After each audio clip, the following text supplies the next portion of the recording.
Solomon Dryden never imagined anyone would recognize him as he pulled his Dodge Charger into the parking lot behind Elmridge High.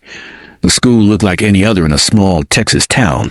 Faded red bricks, a few flags waving above the entrance, and clusters of students hanging out by the gym doors. The lot was already buzzing with life. Parents in dress shirts, siblings holding up handmade signs, a grandmother making her way with a walker.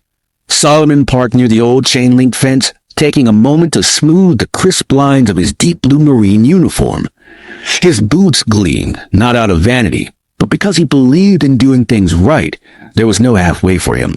He glanced around, his posture unmistakably military, upright, composed, with a face that carried the calm of someone who had seen too much of the world. He had driven 8 hours from Temple just to be here for his son's graduation. Flying would have been easier, but the Charger was his late wife's favorite car. Even 2 years after her passing, driving it made him feel close to her before heading inside. Solomon opened the glove compartment and took out a small weathered photograph. It showed his wife cradling their son, Tyron, as a baby. He slipped the photo into his jacket pocket, whispering, "I promise you I'd be here. I wouldn't miss it." His walk to the entrance was steady and purposeful, every step heavy with meaning. Pride and longing mingled in his chest, a feeling he couldn't quite name. Inside, the gym was packed. Rows of metal chairs filled the floor. The bleachers were overflowing, and the air held the scents of popcorn and old floor wax. The noise was a chaotic mix of laughter, chatter, and excitement. At the door, Solomon handed his printed ticket to a volunteer, a short man with a clipboard and a headset. The man squinted at the ticket, nodded, and pointed toward the third row on the left. "You're good to go. Family seating up front." Solomon walked to the front row, his steps measured and steady. As he passed, a few people glanced at his Marine uniform, some offering polite nods, others looking away quickly. One woman smiled and whispered to her companion, but Solomon didn't react. He was used to the double takes. Being a tall black man in uniform had taught him what certain looks meant and what they didn't. He found his seat, a flimsy plastic chair, and adjusted it with practiced patience. The stage was set for celebration. Silver banners read Class of 2024, and school board members clustered near the podium, shuffling their notes. Solomon's eyes searched the rows of students at the far end of the gym, finally spotting his son Tyron, tall, thin, with his mother's eyes. 18 years had passed in a blink. Solomon remembered holding Tyron as a newborn, still in his uniform, dirt under his nails from a rushed flight home. Now here they were, with another milestone ahead. He sat quietly, the noise of the crowd, scraping chairs, rustling programs, the occasional burst of laughter, fading into the background. His world narrowed to the stage, the students, and the weight of the old photo pressed against his chest. When the graduation march began, everyone rose. Solomon stood, shoulders back, arms at his sides, his presence alone a silent salute. As the anthem ended, 2 security guards in black polos and cargo pants approached him. The shorter guard leaned in, voice low. "Excuse me, sir. We're going to need you to come with us." Solomon turned calmly. "Is there a problem?" The taller guard replied, "This section's for families of graduating seniors." Solomon pulled out his ticket, showing it again. "This is my seat. 3rd row, left side, family seating." The guard didn't even glance at the ticket. "We got told it's full." Solomon's voice was steady. "It was full when I sat down too. Who gave that order?" The taller guard shifted, clearly uncomfortable. "Look, it's not a big deal. There are extra seats in the back. Let's not make this into something it doesn't need to be." Solomon's eyes narrowed, not in anger, but in quiet resolve. "I drove 8 hours to watch my son graduate. I'll be sitting right here." A few people nearby began to watch, sensing the tension. Someone in the bleachers angled their phone, maybe recording. The short guard straightened, muttering into his radio without breaking eye contact. Solomon stayed perfectly still, as if the conversation was already over. An older woman beside him leaned over and whispered, "Don't you let them move you." He nodded, but said nothing. He just wanted to watch his son graduate like any father. But the guards pressed on. "If you have a problem, take it up at the school office," the tall one said. Solomon turned to him again. "You have a name, son?" The guard blinked. "It's Officer Malley." "Not officer," Solomon corrected. "Your private security." The short one stepped in, voice rising. "All right, that's enough. If you don't stand up—" He didn't finish because at that moment the gym door at the far end opened and 6 men entered. They wore no uniforms, but their posture and presence were unmistakable.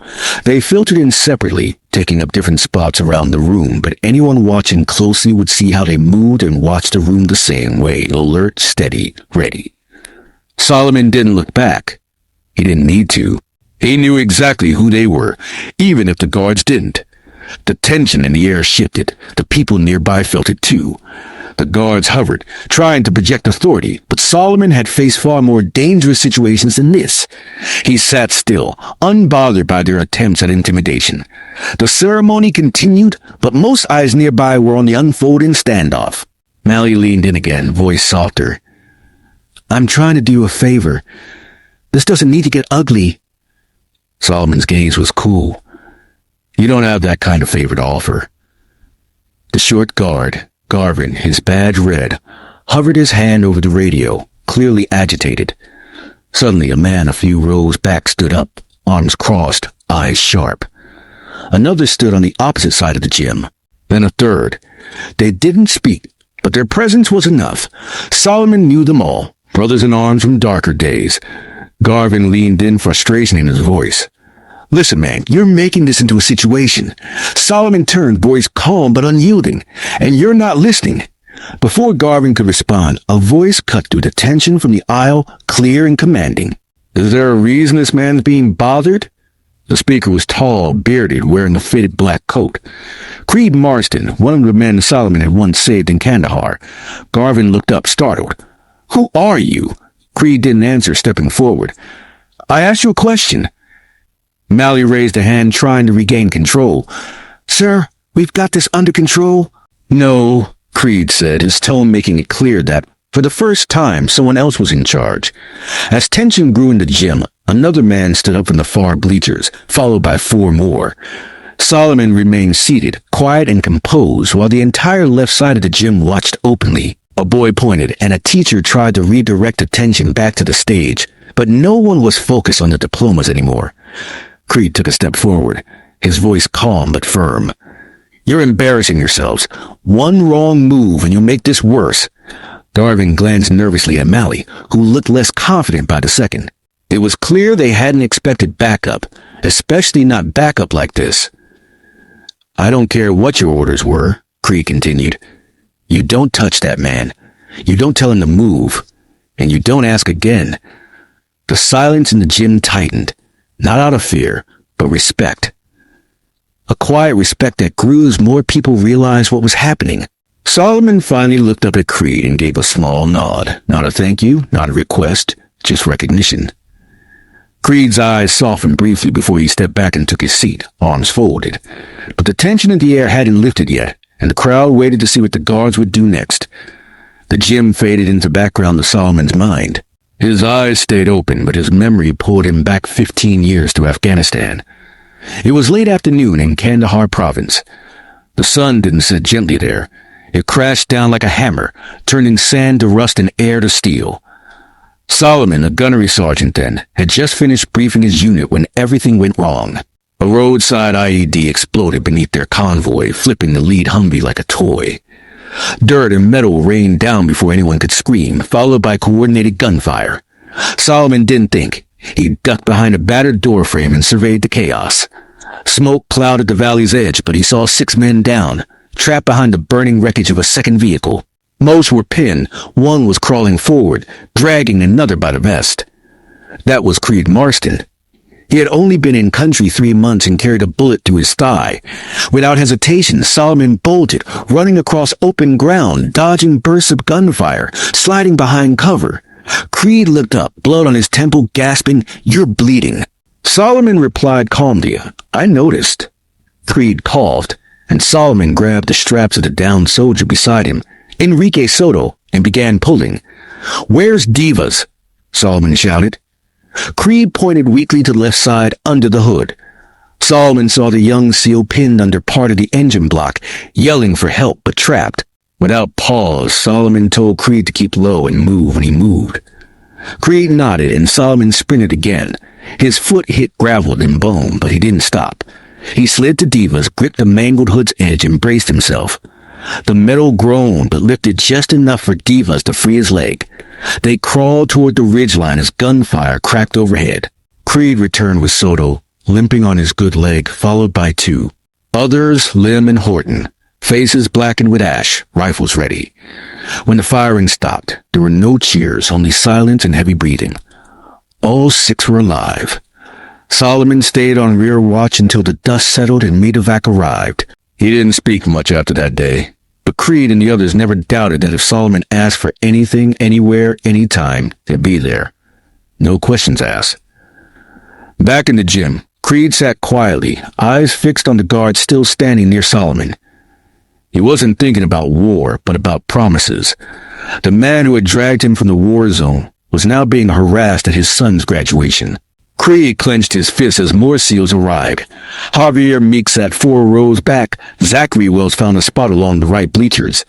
They didn't speak. They didn't need to. Solomon glanced briefly toward the back, locking eyes with Meeks. That was enough. The guards didn't understand those looks yet. But when they made their next move, they would learn quickly. The ceremony pressed on, at least on the surface. Names were called, families clapped, some too loudly trying to mask the thickening tension. Yet eyes kept drifting toward the 3rd row on the left, where Solomon sat like a statue, flanked by 2 uncertain guards. Garvin glanced toward the front, where a nervous school official tried to get his attention, mouthing words and gesturing subtly toward the guards. But Garvin shook his head. He wasn't ready to back down. He'd started something, and his ego wouldn't let him walk away. The atmosphere in the gym was charged. Angry parents whispered among themselves, but these men didn't fidget or shift nervously. Their presence filled the room like the calm before a storm. Creed stepped forward, his voice steady and commanding. You have 2 choices. Walk away now, or watch this escalate somewhere you won't like. Mally's voice cracked as he tried to defuse the situation. Let's just back off, man.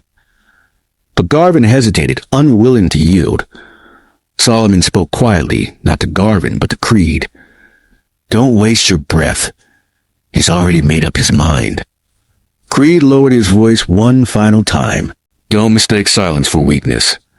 At last, Garvin took a small step back, his hand dropping away from his belt. His face burned with frustration, but he was clearly outnumbered and outmatched. The principal appeared near the aisle, whispering firmly to the guards. Whatever she said was enough to send them both walking toward the back exit. They left without looking back. Solomon exhaled slowly, steadying himself. Creed silently sat back down while all 6 SEALs remained standing, their presence still heavy in the air. Meanwhile, Tyron Drayson watched everything unfold from the line of graduating students.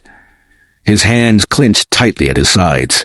Standing near the center of the class, flanked by classmates nervously laughing and checking their name cards, Tyron's world felt anything but normal. He had noticed the 2 guards approaching his father as soon as the anthem ended. At first, he thought it might be routine. Maybe they were helping someone find a seat. But something inside told him otherwise. He saw his dad sitting perfectly still, composed but locked in.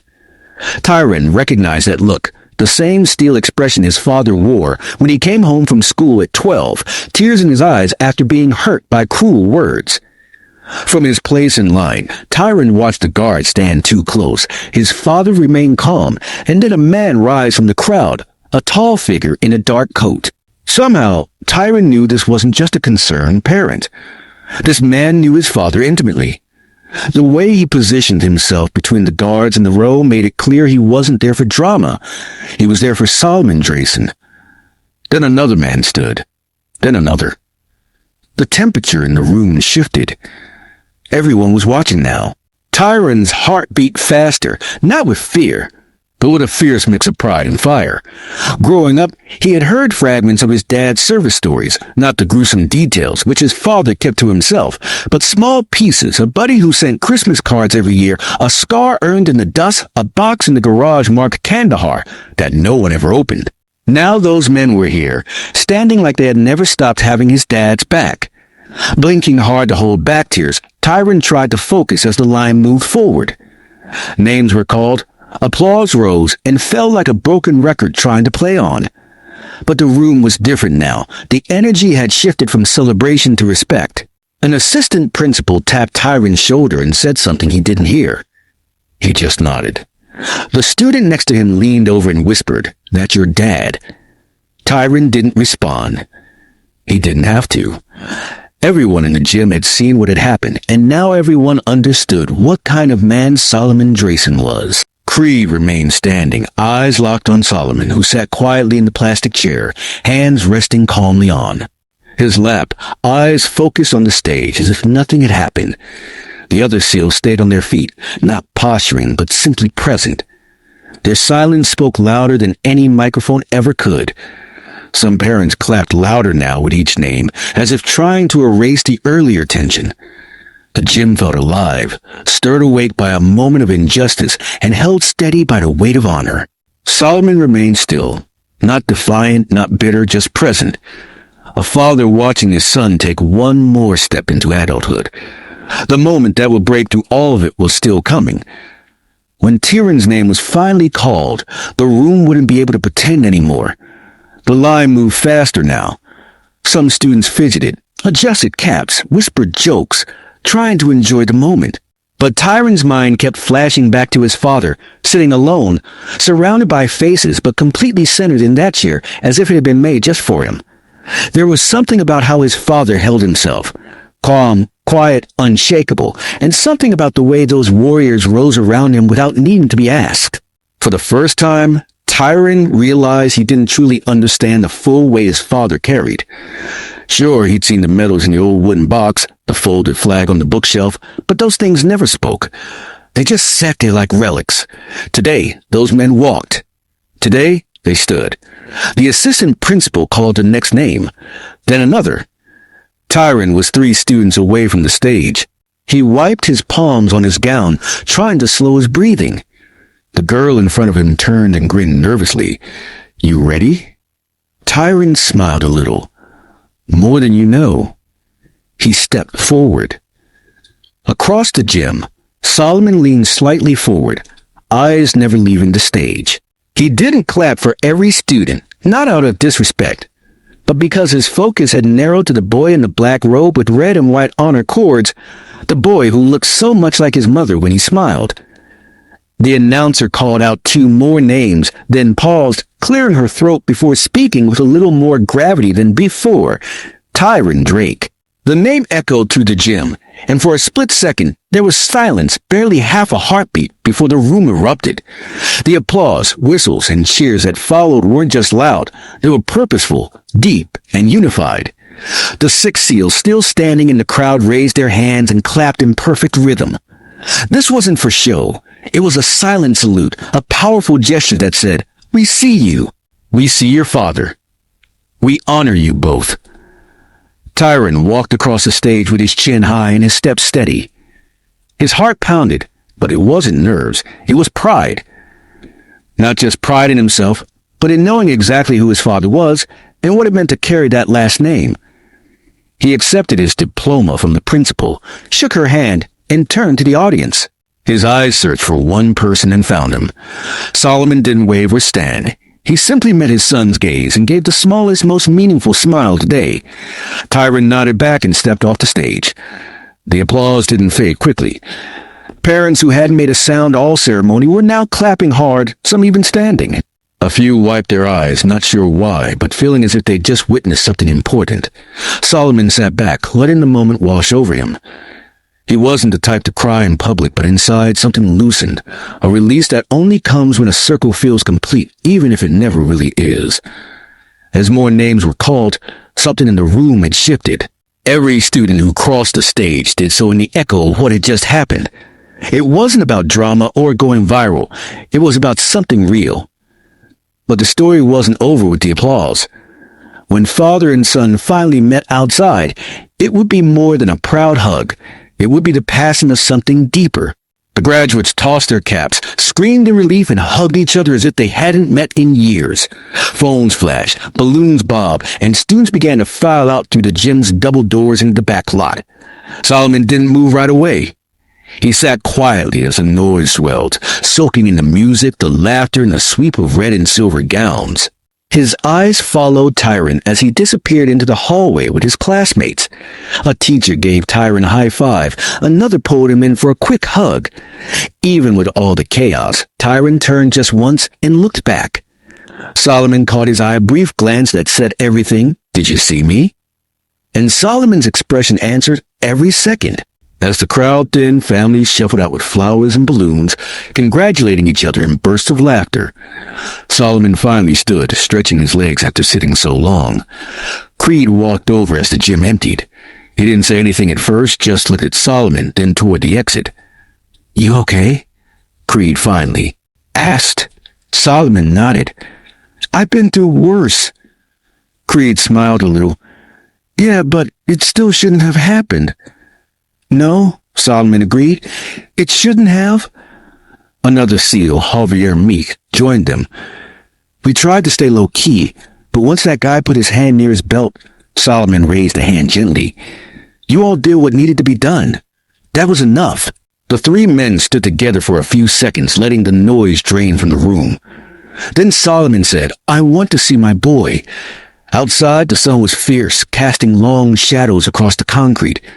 Students clustered in small groups, posing for photos, tossing their caps again, calling out to relatives. Tyron stood near the flagpole, his gown half unzipped, diploma in one hand, phone in the other.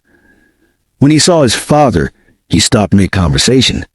The crowd faded into the background as they met halfway. Tyron spoke first. "You okay?" Solomon nodded. "You?" "Yeah," Tyron said, glancing down. "They tried to move you." "I know." Tyron's jaw flexed. "I was ready to walk off that stage, Dad. I swear, I was 2 seconds from saying something." Solomon put a hand on his son's shoulder. "And that's why you didn't." Tyron looked up, confused. "What do you mean?" "Because you knew I could handle it. And because you handled your moment like a man, you didn't let anyone take it from you." Tyron held his breath for a second. "Who were those guys that stood up?" Solomon glanced behind him. The 6 SEALs were gathered near the exit, talking quietly, not seeking attention, just watching out, as always. "They're men I bled with. Men who know what loyalty means. Men who don't forget." Tyron nodded slowly. "That was powerful." "It was necessary," Solomon replied. Sometimes silence is louder than shouting. Sometimes standing up without speaking says more than 1,000 words.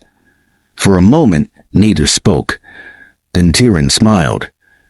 "You gonna tell me those war stories now?" Solomon chuckled. "Some of them. You're old enough for the real parts now."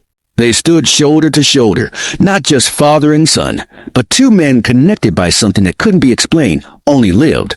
Across the lot, Creed raised a hand, not a wave, just a gesture of respect. Tyron returned it, no hesitation. The sun kept climbing, but for the Dryden men, time moved differently now. But one more moment remained, because the real lesson hadn't yet been spoken aloud. By the time Solomon and Tyron walked back to the parking lot, most of the crowd had cleared. A few families lingered, laughing around folding chairs or loading up trunks with flowers and gifts. The buzz had quieted, and the sun softened into early evening. Solomon unlocked the Charger, the same car his wife used to drive to parent-teacher meetings and weekend road trips. Tyron paused at the passenger door, running his fingers along a scratch near the handle.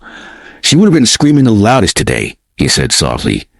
"She would have made you retake every photo until your smile looked just right," Solomon replied, managing a grin. They climbed in, shutting the doors behind them. The car was warm from the sun, but inside it felt like a cocoon, sealed off from the world for a few breaths. Tyron turned to his father. "I gotta ask, why didn't you say anything to those guards? You just sat there." Solomon tapped the steering wheel, then turned to him. "Because I don't have to stand up for who I am, and I don't need to raise my voice to be heard." Tyron looked out the window, thinking it over. "You know how many times in my life I've had to choose between letting something slide or blowing it up?" Solomon continued. "That moment today, what those men tried to do, it wasn't new. But how we respond, that's what defines us.